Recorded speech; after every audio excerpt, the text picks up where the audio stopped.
Ladies and gentlemen, please welcome.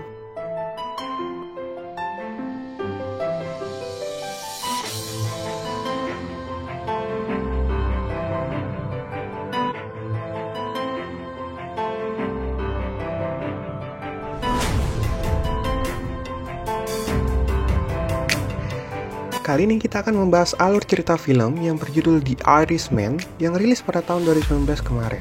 Film ini berdasarkan kisah nyata mengenai seorang pria yang merupakan salah satu anggota mafia yang telah banyak melakukan kejahatan terorganisir di Amerika setelah Perang Dunia Kedua pada tahun 1970-an, yaitu Frank Sheeran. Film ini diadaptasi dari buku A Heart You Paint Houses, karya Charles Brand. Film ini disutradarai oleh Martin Scorsese dan dimintangi oleh Robert De Niro, Joe Pesci, dan Al Pacino, dan juga beberapa artis lainnya. Oke, tanpa basa-basi langsung saja kita masuk ke alur ceritanya.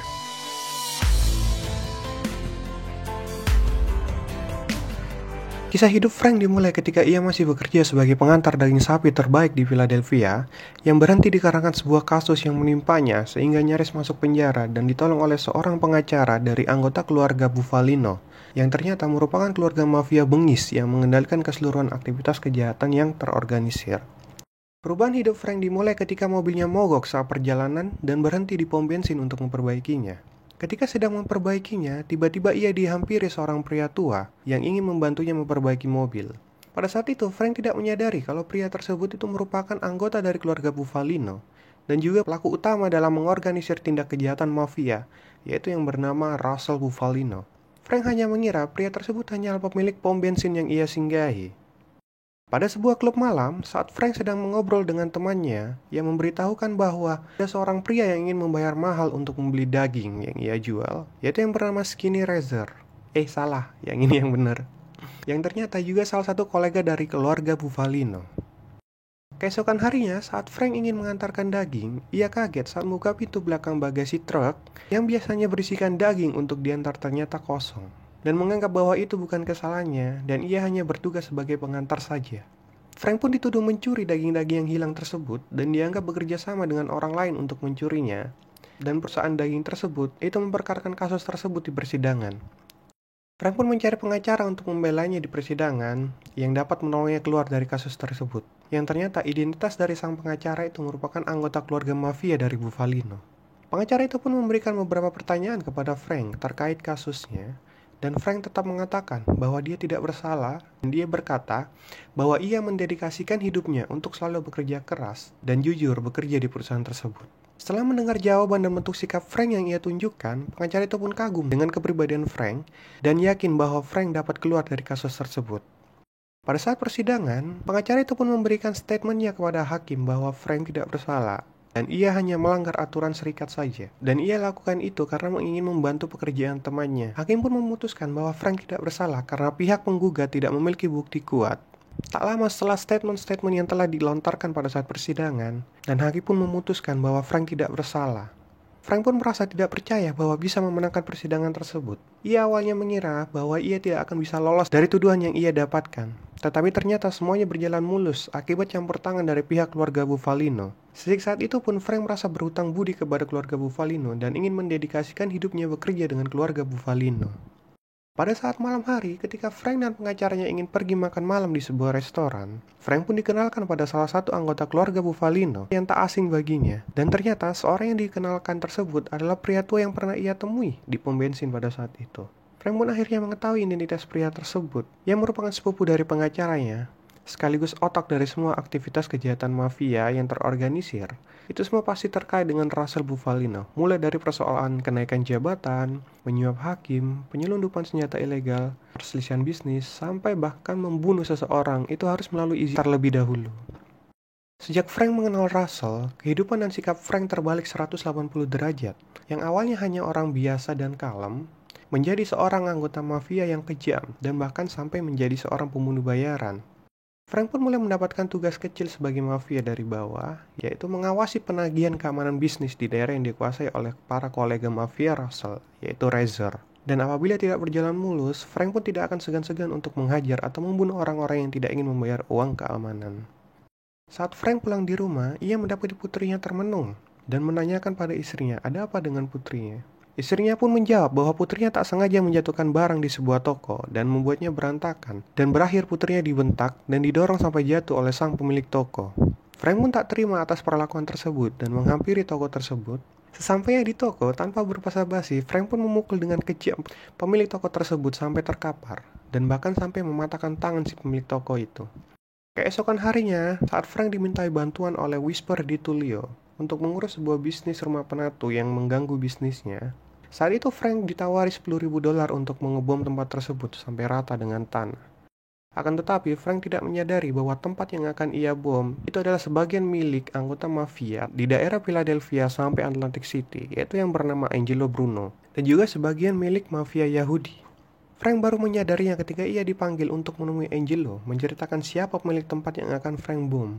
Frank pun lolos dari kematian karena ia akan dibunuh oleh mafia Yahudi jika saat itu ia menjalankan rencananya. Dan itu semua berkat Russell yang menyelamatkan hidupnya. Frank pun merasa bersalah kepada Russell dan melampiaskannya dengan membunuh Whisper dengan pistol tepat di kepalanya dan membuang pistol yang ia pakai tadi ke dalam sungai untuk menghilangkan bukti. Setelah kejadiannya dengan Whisper, Frank pun merasa terbiasa dengan membunuh dan menikmati pekerjaan sampingannya sebagai pembunuh bayaran dan menyamarkan pekerjaannya sebagai pengecat rumah. Saat makan malam dengan Russell, Frank bertemu dengan seorang pelayan wanita yang membuatnya jatuh hati dan membuatnya ingin meninggalkan istri dan anak-anaknya saat itu. Dan wanita tersebut bernama Irene. Pada saat Frank dan Russell serta keluarganya bermain bowling, Russell memberitahukan kepada Frank bahwa temannya yang merupakan seorang presiden organisasi serikat pekerja Teamster, yaitu Jimmy Hoffa, yang saat ini sedang mengalami masalah dan membutuhkan seseorang untuk melindunginya. Russell pun memperkenalkan Frank kepada Jimmy melalui sambungan telepon. Jimmy merupakan salah satu orang terkuat di Amerika setelah presiden dan memiliki banyak pendukung di belakangnya. Jimmy pun meminta bantuan kepada Frank untuk mengatasi sebuah masalah di Chicago yang berselisih dengan pihak pemerintah karena melanggar aturan pekerja. Keesokan harinya saat di Chicago, Frank diberikan tugas untuk mensabotase bisnis pemerintah di bidang transportasi taksi tersebut. Frank beserta bawahannya Jimmy melakukan aksinya pada saat malam hari dengan menenggelamkan beberapa mobil taksi di dermaga, dan sisa dari mobil lainnya Frank membereskannya sekaligus dengan meledakkannya semua. Jimmy pun terkesan atas pekerjaan yang dilakukan Frank dan menugaskan Frank untuk melindunginya setiap saat. Semakin lama Jimmy dan Frank bekerja sama, tanpa disadari hubungan mereka menjadi sangat akrab dan bahkan sampai akrab dengan keluarga Frank yang bahkan Russell pun sendiri itu masih belum bisa membuat hubungan dekat dengan keluarga Frank. Kemanapun Jimmy berada, Frank akan selalu mengikutinya, sehingga Frank mengetahui aktivitas bisnis yang Jimmy kelola dan aset apa saja yang Jimmy miliki. Bahkan sampai Frank mengetahui alur John F. Kennedy menjadi presiden, yang di saat itu dibantu oleh Russell dan Jimmy dalam pemilihannya, yang berharap agar John F. Kennedy dapat menyingkirkan Castro dari Kuba, agar Russell dan Jimmy dapat mendapatkan kembali kasino dan arena balap dan kapal udang. Akan tetapi setelah menjadi presiden, John F. Kennedy membalas perlakuan Jimmy dengan Russell dengan mengangkat adiknya Bobby Kennedy sebagai jaksa agung yang ingin membersihkan segala aktivitas mafia di Amerika dan mulai menargetkan Jimmy untuk dijebloskan ke dalam penjara. Jimmy pun dibuat marah oleh Bobby dan melampiaskan kemarahannya kepada bawahannya. Waktu pemilihan kandidat ketua pimpinan serikat pekerja hampir dimulai. Jimmy memulai kampanyenya di hadapan para serikat pekerja dan memperkenalkan wakilnya di hadapan para serikat pekerja yang bernama Fitz. Frank pun memiliki firasat tidak enak terhadap Fitz, yang mengangkat Fitz memiliki ambisi lain selain jadi wakil pimpinan serikat pekerja.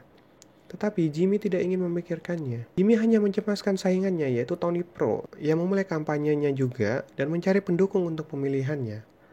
Mereka berdua adalah kandidat terkuat untuk menjadi ketua serikat pekerja dan sama-sama kejam dan brutal dalam menyingkirkan saingannya dengan cara apapun. Baik dari mengancam sampai membunuh apabila masih keras kepala untuk mundur dari pemilihan ketua serikat. Bobby Kennedy beserta timnya tidak menyerah mencari bukti-bukti dari aksi kejahatan Jimmy dan bolak-balik menyeret Jimmy ke dalam persidangan setiap Bobby memiliki bukti-bukti aksi kejahatan Jimmy. Akan tetapi, Jimmy pun selalu lolos dari segala tuduhan karena pembelaan dari pengacara Bufalino. Dan bahkan ada seseorang yang ingin membunuhnya saat persidangan berlangsung. Beruntungnya, senjata yang digunakan si pembunuh tidak berfungsi saat itu, sehingga nyawa Jimmy terselamatkan. Saat Jimmy dan lainnya berada di sebuah kafe es krim, mereka mendengar bahwa berita dari siaran TV bahwa Presiden John F. Kennedy tewas akibat tertembak saat perjalanan meninggalkan kota Dallas. Jimmy pun merasa bebas dan tidak takut lagi akan dikejar pihak kejaksaan yang mencoba membawanya ke dalam penjara. Akan tetapi, di saat semua orang penting menghadiri pemakaman tersebut dan mengibarkan bendera setengah tiang sebagai bentuk penghormatan, Jimmy malah menjadi sombong dan keras kepala. Ia malah mengibarkan bendera penuh sampai atas tiang. Dan akhirnya, akibat dari ulahnya tersebut dan juga bentuk kesombongannya, ia dipidana atas pengerusakan moral bangsa dan dijebloskan ke dalam penjara. Bobby pun beserta timnya merayakan keberhasilannya atas masuknya Jimmy ke dalam penjara. Akibat yang telah Jimmy lakukan, ia dihindari oleh pendukungnya dan berbalik mendukung Fitz yang menggantikan Jimmy sebagai presiden Serikat Teamster saat itu. Karena mereka bisa mendapatkan keinginannya dari Fitz yang tak pernah mereka dapatkan dari Jimmy. Saat Frank berbincang dengan Russell mengenai kejadian Jimmy, ia pun diminta untuk memberikan peringatan keras kepada Fitz melalui asisten Jimmy, dikarenakan asisten tersebut menahan uang dana pensiun Russell yang ia investasikan ke dalam salah satu bisnis Jimmy saat itu. Sejak saat itu, siapapun yang menginginkan uang dana pensiun, mereka bisa mendapatkannya kembali. Setelah kejadian Jimmy yang dijebloskan ke dalam penjara, Tony pun mengikutinya masuk ke dalam penjara atas pemerasan. Dan ia pun bertemu Jimmy di sana. Dan pada akhirnya mereka berakhir berkelahi saat uang pensiun milik Tony yang diinvestasikan ke bisnis Jimmy itu telah hilang. Saat di sebuah gedung pertunjukan, Russell berselisih dengan Joe Gallo, yang juga merupakan seorang bos mafia yang mengelola segala bisnis pertunjukan. Russell masih tak terima atas perlakuan dari Joe. Ia pun menyuruh Frank untuk membunuh Joe. Tak lama kemudian Frank pun langsung ke tempat Joe berada dan langsung menembaknya di tempat dan membuatnya berakhir tewas di tangan Frank. 5 tahun kemudian, Jimmy pun bebas dari penjara dan mencoba mengambil kekuasaannya kembali di Serikat. Jimmy dan Frank pun mulai menyusun rencana, akan tetapi rencana tersebut membuat Jimmy ragu-ragu karena harus meminta pertolongan dari Tony karena ia mengendalikan Fitz sepenuhnya. Mereka berdua pun menemui Tony dan meminta pertolongannya untuk menjadi presiden Serikat kembali. Akan tetapi semuanya tidak berjalan mulus akibat keras kepala Jimmy dan terus menghina Tony, dan pada akhirnya berakhir dengan perkelahian yang sama seperti di penjara sebelumnya. Frank dan Russell pun terus mencari dukungan suara dari para pimpinan cabang Serikat Teamster untuk membuat Jimmy kembali pada posisinya, dan bahkan sampai berkampanye di siaran TV yang mencoba menurunkan Fitz dari posisinya. Akan tetapi semuanya berakhir sia-sia dan tidak ada yang mau mendukungnya kembali. Frank pun menyampaikan beberapa pesan dari para petinggi serikat untuk Jimmy bahwa ia seharusnya pensiun dan mulai mengurus cucunya serta menikmati sisa hidupnya. Tetapi Jimmy tetap tidak mau menyerah dan tetap keras kepala. Frank pun merubah topik pembicaraan dan mulai membahas mengenai penghargaannya sebagai presiden di salah satu cabang serikat Teamster dan meminta Jimmy untuk turut hadir di hari besar tersebut. Di malam penghargaan Frank, Russell dan Jimmy berbincang mengenai tidak adanya dukungan buat Jimmy untuk kembali mengendalikan serikatnya, dan Russell pun memberikan alasan kenapa itu semua bisa terjadi. Yang ternyata para pimpinan merasa bahwa selama Jimmy berkuasa, mereka merasa tidak dihargai atas kinerjanya. Dan setelah Jimmy mendengar alasan tersebut, ia tetap keras kepala dan ingin kembali di posisinya. Russell memberikan sebuah cincin atas penghargaan Frank dan juga memberitahukan pesannya kepada Jimmy untuk menyerah karena keadaannya saat itu sudah di luar kendali dan telah memiliki masalah dengan beberapa tinggi Teamster. Karena apabila Jimmy tidak menyerah, nyawanya akan terancam. Setelah Frank menyampaikan pesan kepada Jimmy, sikap Jimmy pun tetap sama seperti biasanya. Bahkan Jimmy sampai mengancam dan bahkan membongkar seluruh kejahatan para anggota mafia tersebut. Keesokan harinya, untuk terakhir kalinya, Frank mencoba menasihati Jimmy melalui telepon untuk bertemu dengan Tony dan mencoba untuk berdamai dan tidak memperpanjang masalahnya. Dan setelah memikirkannya, Jimmy mau menemui Tony dan akan bertemu di sebuah restoran. Akan tetapi, tempat pertemuan tersebut dipindah di salah satu rumah milik Tony yang saat itu telah direncanakan oleh Frank. Dan alasan perubahan itu karena setelah Frank mendapatkan informasi dari Russell bahwa para petinggi Teamster berencana membunuh Frank beserta keluarganya karena selalu membela Jimmy. Akan tetapi karena para petinggi Teamster masih menghormati Russell, Frank disuruh bertanggung jawab membunuh Jimmy dengan kedua tangannya sendiri. Dengan berat hati, Frank pun melakukannya, membunuh orang terdekatnya dengan kedua tangannya sendiri dan meninggalkan mayat Jimmy begitu saja bersama dengan pistol yang Frank gunakan untuk membunuhnya. Jasad Jimmy pun dibawa oleh bawahan Tony ke suatu tempat untuk dikremasi, sehingga polisi tidak dapat menemukan keberadaan Jimmy sejak dilaporkan menghilang dan menganggap Jimmy telah hilang secara misterius. Setelah kejadian pembunuhan Jimmy, orang-orang yang terlibat masing-masing mendapatkan karmanya. Russell pun ditangkap akibat pembunuhan berencana kepada saksi, dan Frank pun juga ditangkap atas penyuapan dan pemerasan para pekerja. Mereka berdua pun berakhir menghabiskan sisa hidupnya di penjara atas semua dosanya. Beberapa tahun kemudian, Russell meninggal akibat stroke yang ia derita dan Frank telah dibebaskan dari penjara. Akan tetapi, 2 bulan setelah Frank bebas, istrinya meninggal akibat kanker paru-paru. Dan itu membuat Frank pun berakhir hidup seorang diri di sebuah panti jompo tanpa perhatian dari keluarganya. Alur cerita pun berakhir. Oke, semoga kalian semua terhibur dan sampai jumpa di konten berikutnya. Terima kasih sudah menonton.